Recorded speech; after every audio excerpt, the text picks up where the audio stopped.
Jacob arrives in Paddan-aram. Then Jacob continued on his journey and came to the land of the eastern peoples. There he saw a well in the open country with 3 flocks of sheep lying near it, because the flocks were watered from that well. The stone over the mouth of the well was large. When all the flocks were gathered there, the shepherds would roll the stone away from the well's mouth and water the sheep. Then they were to turn the stone to its place over the mouth of the well. Jacob asked the shepherds, "My brothers, where are you from?" "We're from Haran," they replied. He said to them, Do you know Laban, Nahor's grandson?" "Yes, we know him," they answered. Then Jacob said, "Is he well?" "Yes, he is," they said.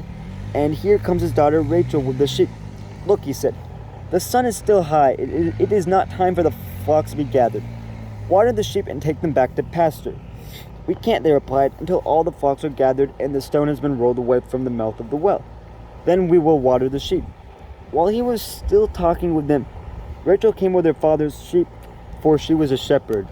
When Jacob saw Rachel's daughter of his uncle Laban and Laban's sheep, he went over and rolled the stone away from the mouth of the well and watered his uncle's sheep. Then Jacob kissed Rachel and began to weep aloud. He had told Rachel that he was a relative of her father and a son of Rebekah, so she ran and told her father. As soon as Laban heard the news about Jacob, his sister's son, he hurried to meet him. He embraced him and kissed him and brought him to his home, and there Jacob told him all these things. Then Laban said to him, You are my own flesh and blood." Jacob marries Leah and Rachel. After Jacob had stayed with him for a whole month, Laban said to him, "Just because you are a relative of mine, should you work for me for nothing? Tell me what your wages should be." Now Laban had 2 daughters. The name of the older was Leah, and the name of the younger was Rachel. Leah had weak eyes, but Rachel had a lovely figure and was beautiful. Jacob was in love with Rachel and said, "I'll work for you 7 years in return for your younger daughter Rachel." Laban said, It's better that I give her to you than to some other man. Stay here with me." So Jacob served 7 years to get Rachel, but they seemed like only a few days to him because of his love for her. Then Jacob said to Laban, "Give me my wife, my time is completed, and I want to make love to her." So Laban brought together all the people of the place and gave a feast. But when evening came, he took his daughter Leah and brought her to Jacob. And Jacob made love to her, and Laban gave his servant Zilpah to his daughter as her attendant. When morning came, there was Leah. So Jacob said to Laban, "What is this you have done to me? I served you for Rachel, then why have you deceived me?"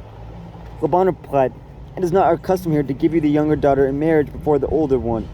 Finish this daughter's bridal week, then we will give you the younger one also, in return for another 7 years of work." And Jacob did so. He finished the week with Leah, and then Jacob did so. He finished the week with Leah, and then Laban gave him his daughter Rachel to be his wife. Laban gave his servant Bilhah to his daughter Rachel as her attendant. Jacob made love to Rachel also, and his love for Rachel was greater than his love for Leah. And he worked for Laban for another 7 years.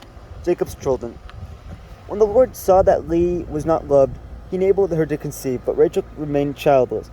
Leah became pregnant and gave birth to a son. She named him Reuben, for she said, "It is because the Lord has seen my misery. Surely my husband will love me now." She conceived again, and when she gave birth to a son, she said, "Because the Lord heard that I am not loved, he gave me this one too." She named him Simon. Again she conceived, and when she gave birth to a son, she said, "Now at least my husband will become attached to me because I have borne him through sons." So he was named Levi. She conceived again, and when she gave birth to a son, she said, "This time I will praise the Lord." So she named him Judah. Then she stopped having children.